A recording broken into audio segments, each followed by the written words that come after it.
Remote, beautiful, mysterious, unique. Islands are worlds of their own. Places apart where life has evolved differently. But in our modern interconnected world, islands are also part of a global community that's changing, for better or worse. In this series, we're exploring the lives of islanders. We're discovering that no matter how distant they are from the mainland, how distinctive their histories, or how proud they are of their independence, islands can't separate their futures from the fate of humanity as a whole. In so many ways, these shores are the front line of global change. What happens here matters to us all.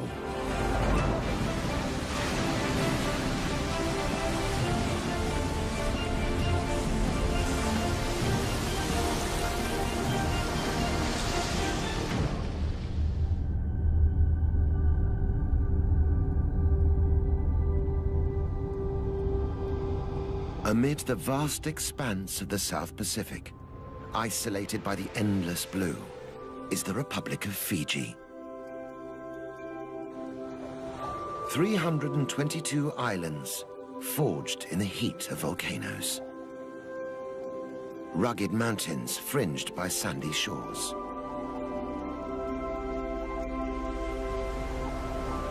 Behind the shelter of its coral reefs, Fiji nurtured a vibrant and unique way of life.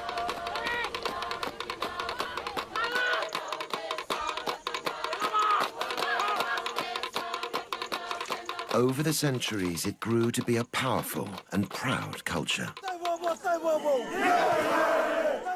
Notorious amongst early European explorers for its ferocious cannibals and mighty warriors.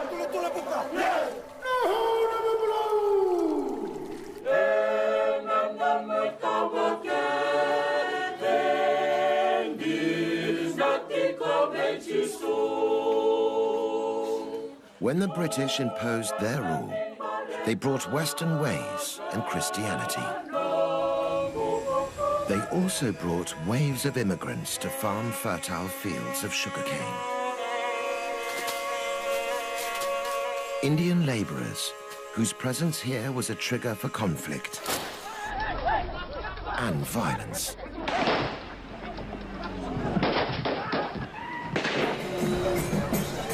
Today, an uneasy peace reigns.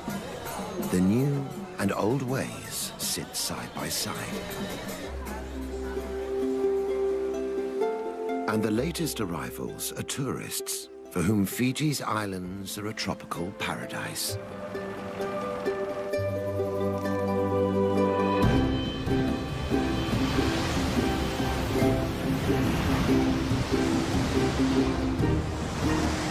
But new waves of change are looming. They're threatening to turn this idyll from playground to battleground.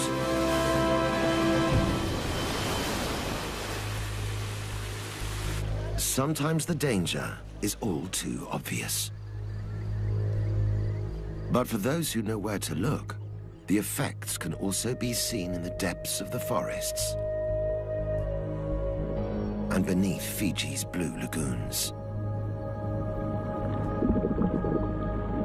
Sea temperatures are rising, coral reefs are dying, and the natural breakwater that protects Fiji's shoreline is being washed away. It's islanders who are on the front line of the fight to restore the balance. Strong and resilient, they also know how to nurture and heal. Now they are drawing on both sides of their nature to face the tests the world is throwing at them. Will it be enough to keep this paradise sunny in the teeth of the gathering storm?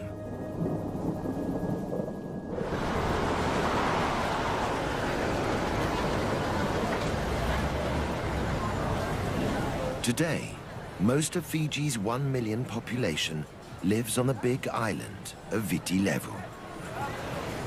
The capital, Suva, and a dozen other towns pulse to an urban beat.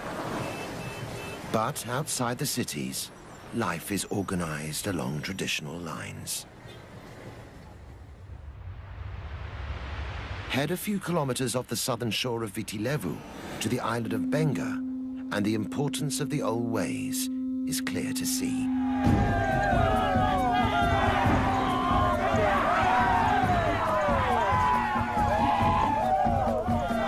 Here, ancient rituals evoke a pre-contact, pre-Christian world.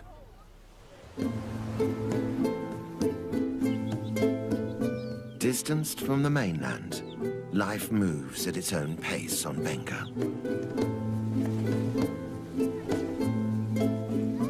Underpinning this modern-looking village is a unique way of life, where ancient traditions still survive.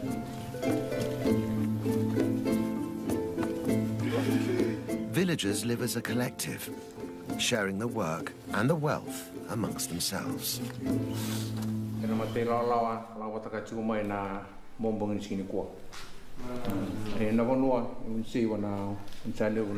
They are led by this man, Tui Sau.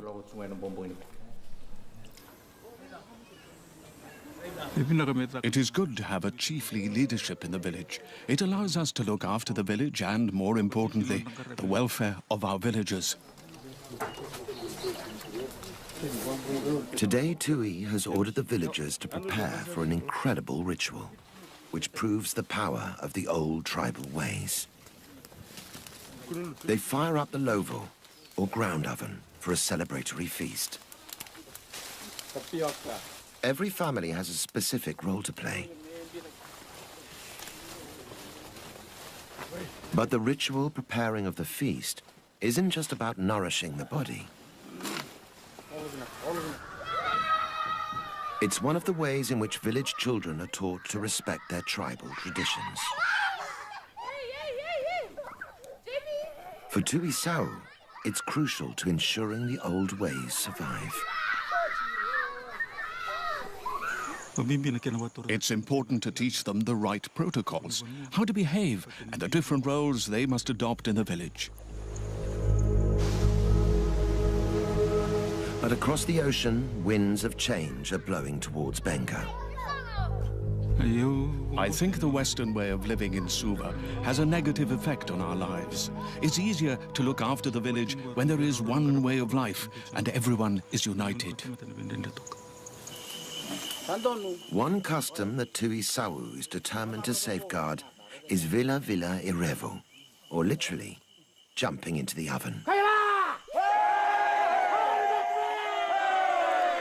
We know it as firewalking.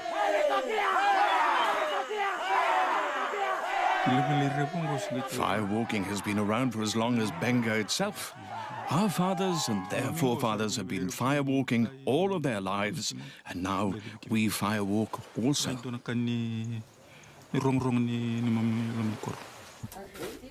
Firewalking is just for men, but everyone's involved in weeks of preparations. For the performers, getting ready for the ritual requires certain personal sacrifices.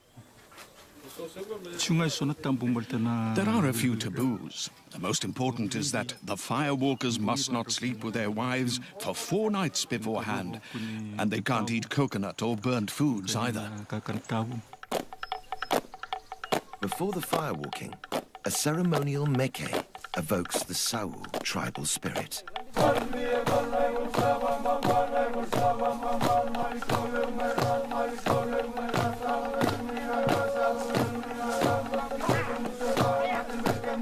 Warriors brandishing old war clubs reenact the battles of village ancestors.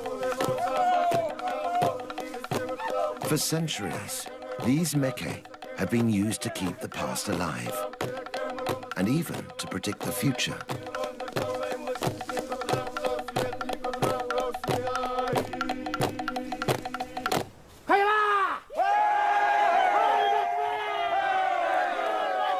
The priest starts the ritual, calling the firewalkers to prepare the flaming pit. It's vital everyone follows instructions.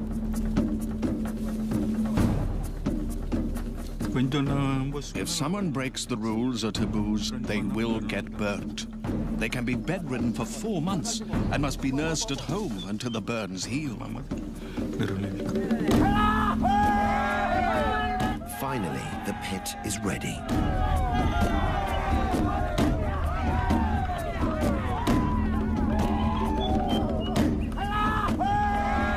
One by one, the Sawu tribesmen brave the scorching heat to walk in the footsteps of their ancestors.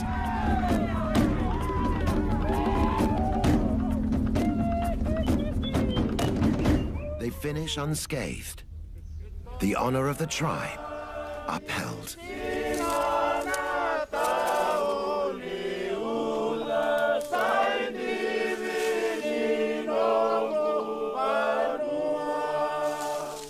But Tuisau knows the isolation of the island can only protect its people for so long.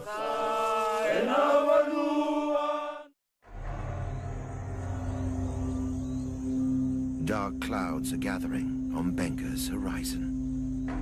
Change is coming that even the firewalkers and their prophetic rituals cannot foresee.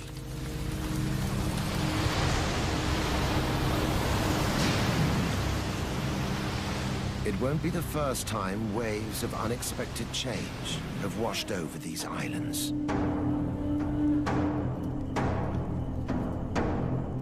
Less than 200 years ago, Fiji was a cannibal society. Tribal warfare was commonplace. Eating your enemy was the ultimate revenge.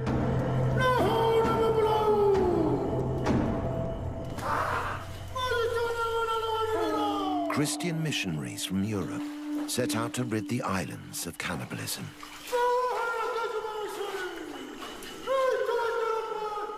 In 1867, Thomas Baker, an ambitious young minister, would pay the ultimate price. Declared an enemy, Baker was offered up as a sacrifice to the tribal war god. Then slaughtered, cooked, and eaten.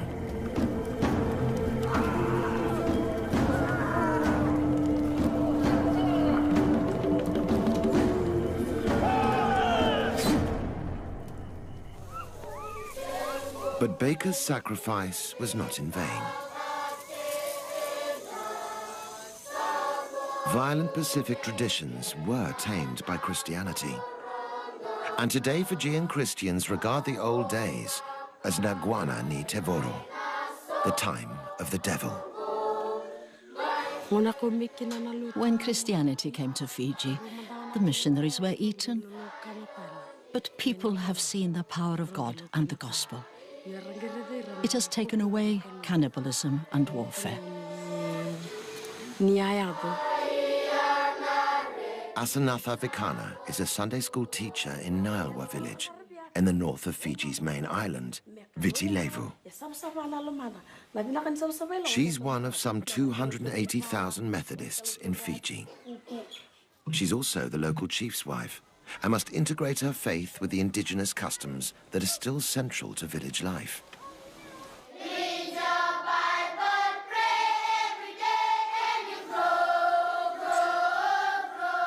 Christianity came to Fiji as a foreign religion and had to deal with the traditions and the people it found here.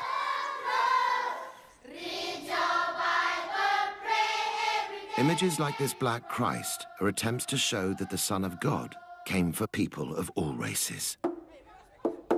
The missionaries reached out and succeeded in convincing Fijians. So much so that today Fiji is a sort of Pacific Islands Bible Belt.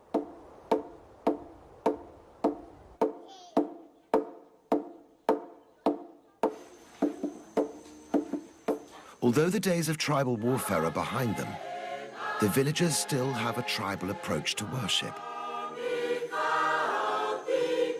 Christianity here is a real communal event.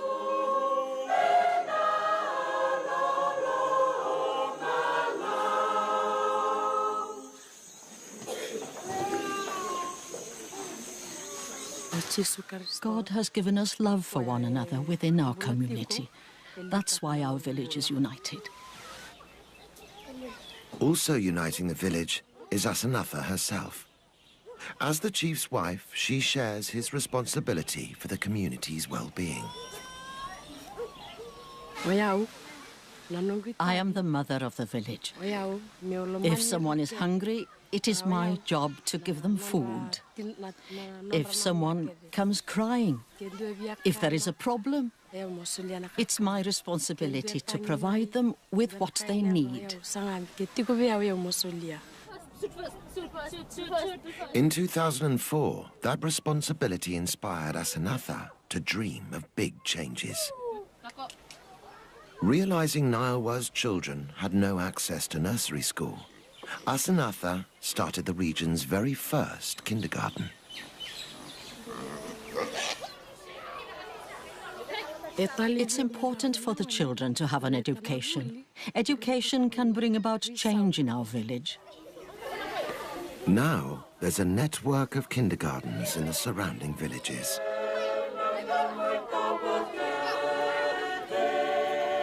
Throughout her campaign, it's been Asanatha's faith that sustained her.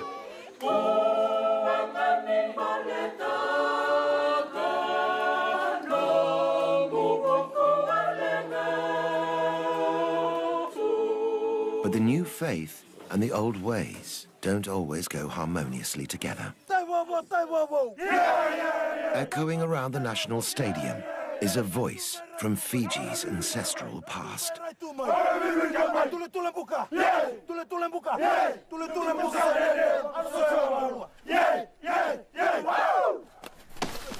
The Thimbi is an ancient war chant. These days it sends the Fijian rugby team into battle.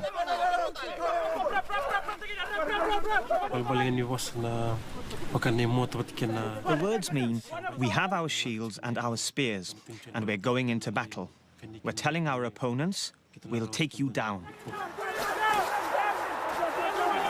Now the Thimbi has become a rallying cry for ancient customs threatened for being unchristian.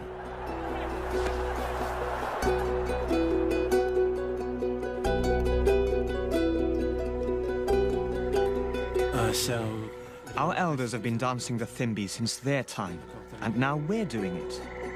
It's been passed down to us. Sireli Nakalavuki performed the Thimbi in over 20 matches. The Thimbi makes you feel strong as you prepare for battle. It psychs you up, ready for the game.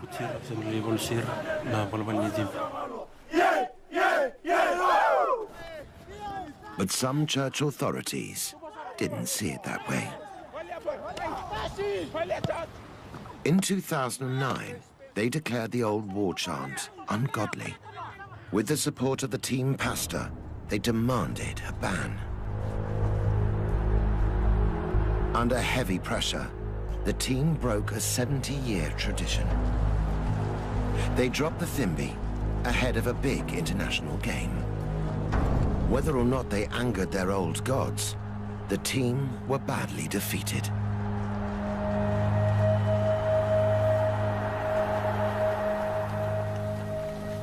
For rugby fans across Fiji, this was the cue to tackle the authorities head-on. They stood up in support of the old ritual and its place in the much-loved national game.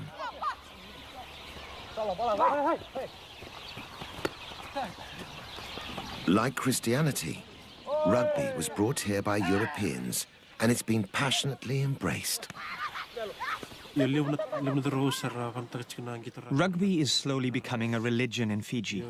There's a lot of support and encouragement for rugby in the villages.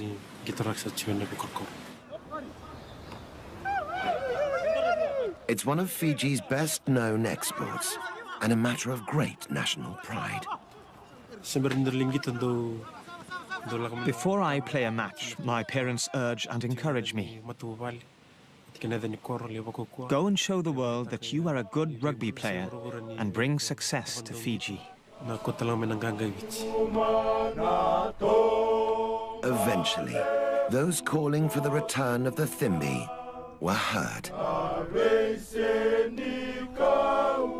The rugby union stood up to the Christian objectors and reinstated the old war chant. Before each game, its battle cries echo once more, carrying Fiji's pride in its tribal past around the world.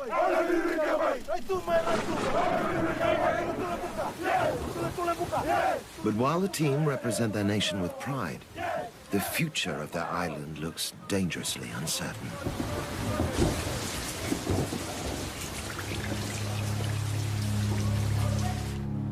Tides of change are threatening to wash away the land which inspires such patriotism. Fiji and the whole world is feeling the effects of climate change. A big factor on the island is the El Niño weather pattern. When warm sea currents and trade winds weaken or change direction off the South American coast, El Niño can cause dramatic variations in weather. In Fiji, it's happening more and more frequently. Extreme droughts and severe storms ravage the land. Beneath the waves, the destruction continues. Warming seas are killing the algae that sustain the great coral reefs. It's these reefs that stand between the tempest of the Pacific and Fiji's vulnerable coastline. Without them, islanders can only watch as high tide threatens to engulf their homes. Graves that once lay under coconut trees now lie under the waves.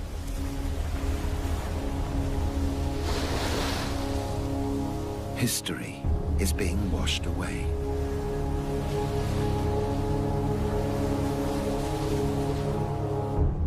"90% of Fiji's population live along the coast. Many are wondering if it's time to head for the hills.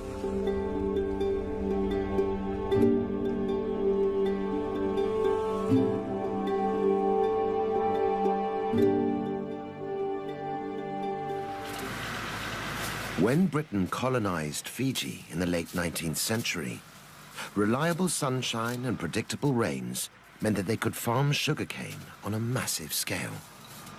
Sugar became the cornerstone of Fiji's economy. A new Pacific industry was born.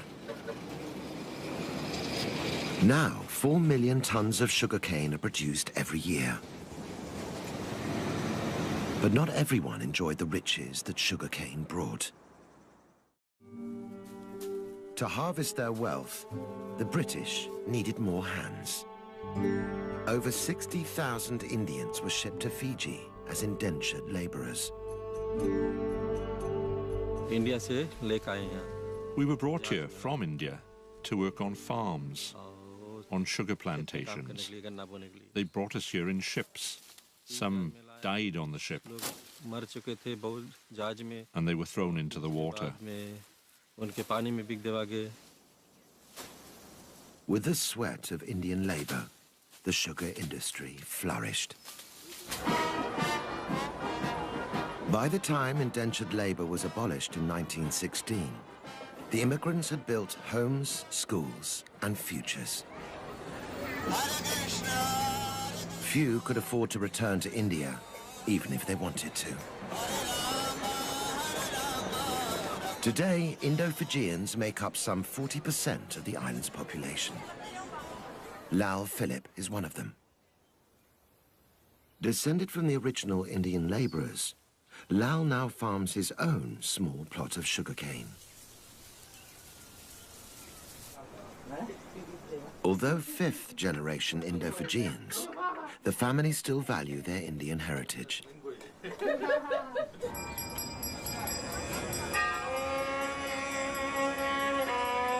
Their Indian spirituality has taken root in their adopted homeland.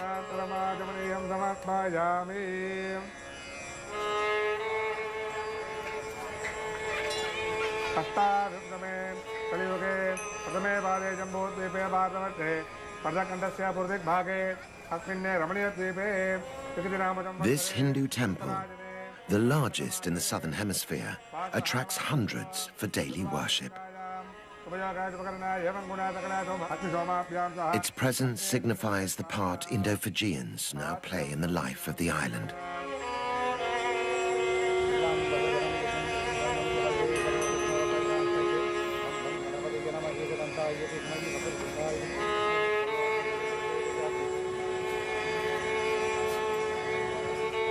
Inside, the devoted worship Lord Murugan, the guardian deity of the seasonal rains.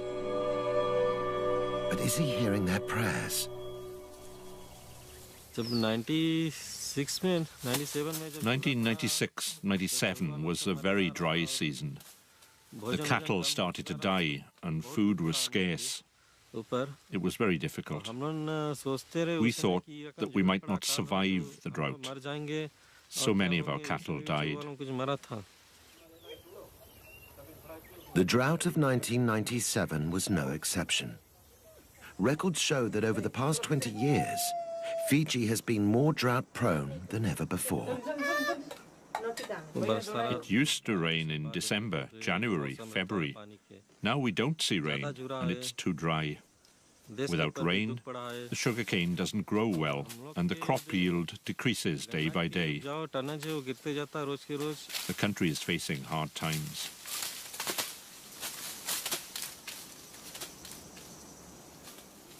But for farmers like Lal, it's not just the weather that could ruin the harvest.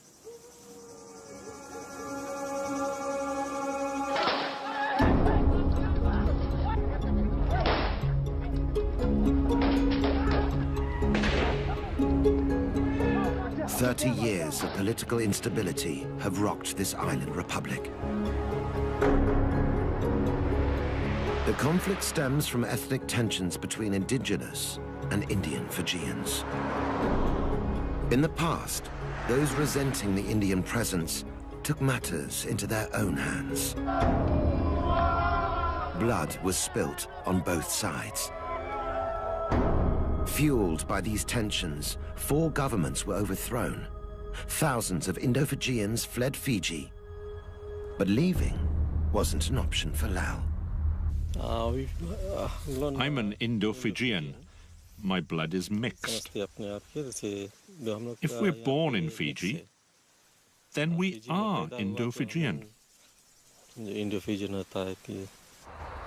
Today, an uneasy peace reigns in politics.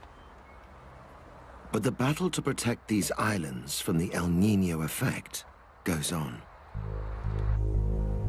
Droughts aren't the only problem. Extreme storms also threaten livelihoods. Satendra Philip is another member of Lal's family. He harvests his crop from the sea.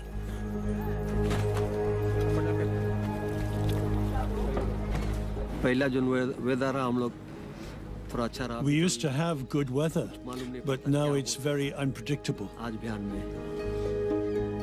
With no warning, the sea can get very rough. All sorts of changes are happening. Even on a beautiful day, beneath the calm ocean surface, there are dangerous currents of change. Powered by El Niño, they bring unseasonably violent weather. Fishermen like Satendra are caught in the eye of the storm. Once I forgot my radio at home. When I was out at sea, another boat warned that a hurricane was coming, so we took shelter on a nearby island. It was a very frightening experience, and we thought a lot about our families. My boat was damaged. It was one of the most difficult moments I've ever faced. Big storms are also bad news for fish stocks. Powerful waves can damage the coral reefs. Without these reefs for food and protection, fish are disappearing.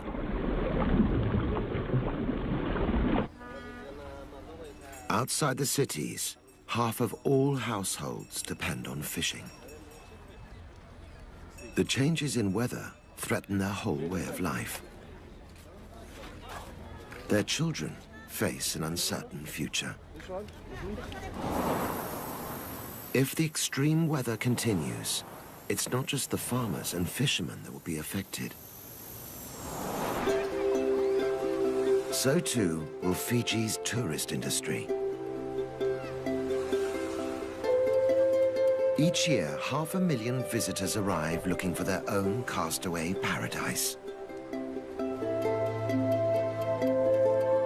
Romance, adventure, culture. Fiji has it all.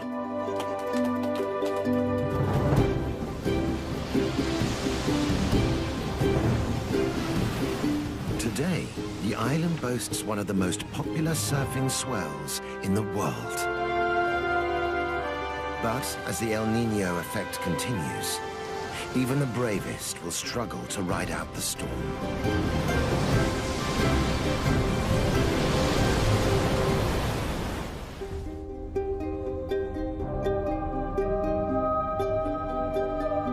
Inland, there's a different landscape at risk.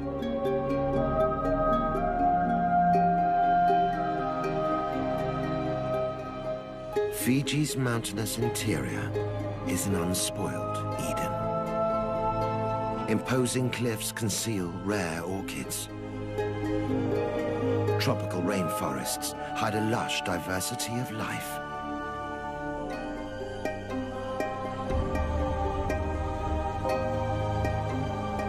Yet even Fiji's heartland is at risk from the El Niño effect.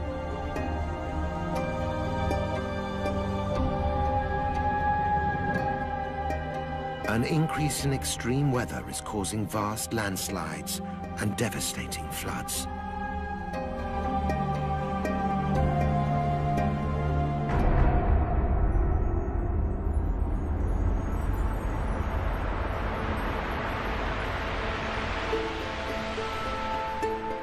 Hidden in the remote Nassori highlands is a village lost in time.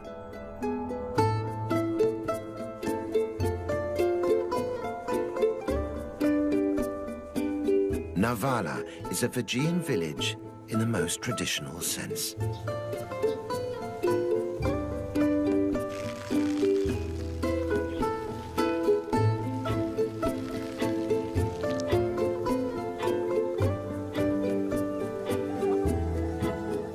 With no mains electricity, life goes on much the same as it did hundreds of years ago. Everybody works together for the good of the community. Homes are built, children are taught, and the sick are treated at no cost to the individual. But the effects of climate change are threatening this utopian idyll. Mili Sura is medicine woman to more than 500 villagers. She comes from a long line of traditional healers.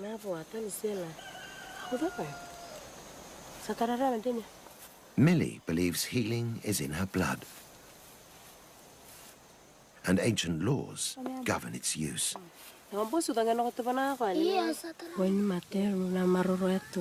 I keep my knowledge of medicine making a secret. I can't tell anyone else because if I make this knowledge public, it can reduce the effects of the medicine.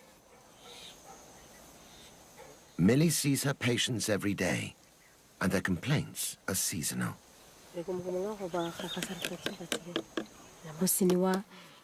In this current weather, we mostly have cases of toothache and people suffering from colds or intestinal pain.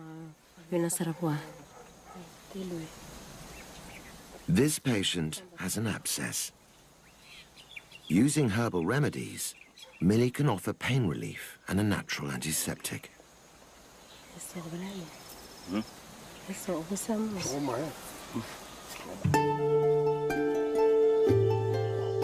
For ingredients, she's totally dependent on the huge natural pharmacy on her doorstep.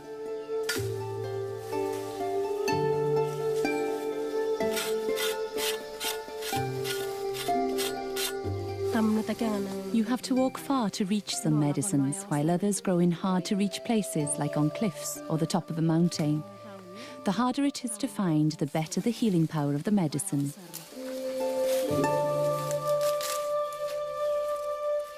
These days, Millie's remedies are in great demand. The change in weather brings with it numerous infections. At times like this, lots of people come to ask me for medicine. People here have come to understand how the plants and herbs which grow around them can keep their families healthy. In Millie's hands, this wisdom can be released to heal a new generation. Take a mango tree, for instance. It can be used in lots of ways. It can be scraped and mixed with hot water and salt for gargling. And it can also be drunk to treat diarrhea.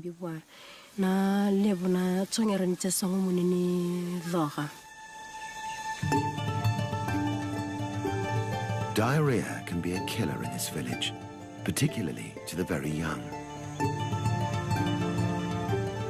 It's crucial that Millie is able to find the right plants at the right time to treat it. But the changes in Fiji's climate are putting Millie's natural pharmacy in danger. She has to walk further and further to find the plants she needs. Millie is worried that one day they won't grow at all. It's been very dry and windy. It hasn't rained for a while now. Many plants and trees thrive in wet conditions, and too much heat can destroy some medicinal plants. The whole island seems to be sending a message that the balance of life here is changing. Since the dawn of time, it's the sea that has kept the equilibrium. As powerful waves sculpted the landscape, life on Fiji evolved in sync with the swell. But the tide is turning. The sea surrounding the islands is warming, killing the fragile ecosystem beneath. It's a symptom of global warming that the islanders must address, or suffer the effects. Panapasa Namali is on a mission to restore the balance of life in Fiji's waters. He's taking a hands-on approach to fulfilling the responsibility passed down to him by his tribe. I'm one of those who are called the Fishmen. I was chosen by the Nakalevu, the High Chief of Nadroga. Our relationship with the sea began with our forefathers, and I inherit that today. As part of that legacy, Panapasa is trying to halt the damage that's going on beneath the waves, starting with the coral reefs.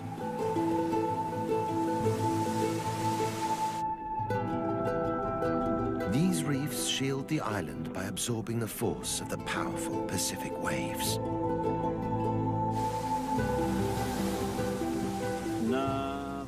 The reef is very important to us. I'm witness to this. During bad weather like cyclones and tsunamis, the reefs protect us from the effects. The reef is also home to many species of fish. Feeding on the coral, some fish produce and excrete tons of sand, which is key to replenishing Fiji's shoreline.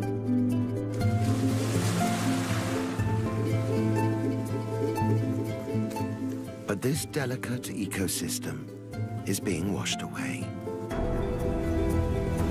Under the heat stress of warming seas, Fiji's coral reefs are dying. In some parts of the Pacific, 80% of living reefs have been lost. Without coral to feed on, fish are disappearing. And without fish to replenish them, Fiji's beaches are washing away. For Panapasa, the solution is clear.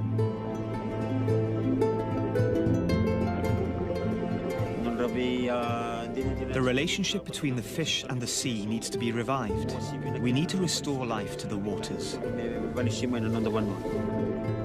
One way to bring back the balance is to restore the coral reefs. On the island of Motoriki, villagers are doing just that. They've started to farm coral on a scale that could make a difference. Using artificial trays to grow cuttings of wild coral, they hope to bring their reef back to life.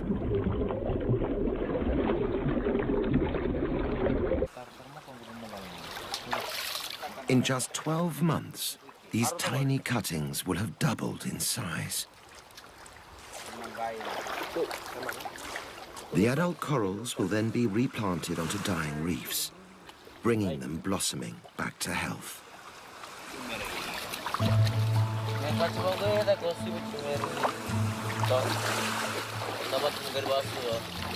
By renewing the reefs, these islanders are helping build a sustainable future for Fiji. One that could make a global impact.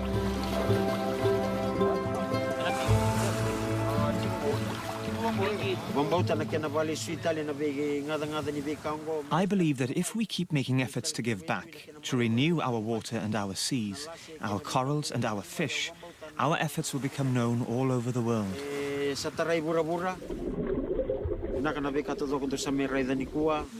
Everything you see here, I have faith in and believe in.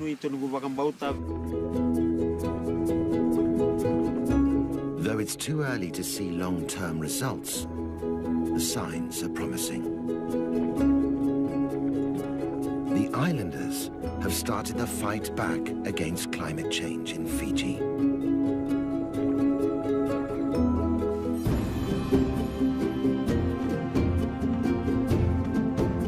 Islands are special places. Fiji's islands amongst the most distinctive of them all.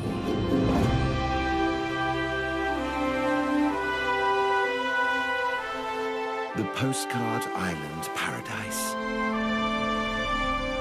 This is the beauty that has carried Fiji's name far and wide. But if this was once a place where time stood still, now the islands are in their 11th hour.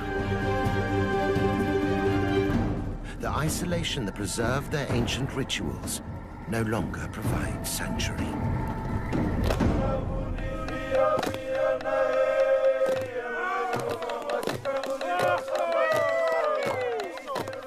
Fiji's children are taught to respect traditions passed down from their fathers and to learn from the care lavished on them by their mothers. These are children who can still enjoy their season in the sun. But as they grow, they'll tackle challenges no other generation has had to face. Not only must they learn to live with their divided past, they must build their future in a changing world and protect their islands in all their fragile beauty. Facing new horizons, Fiji's children must adapt, even as they hold fast to the strengths their island legacy has given them. In a changing world, we all have lessons to learn from Fiji.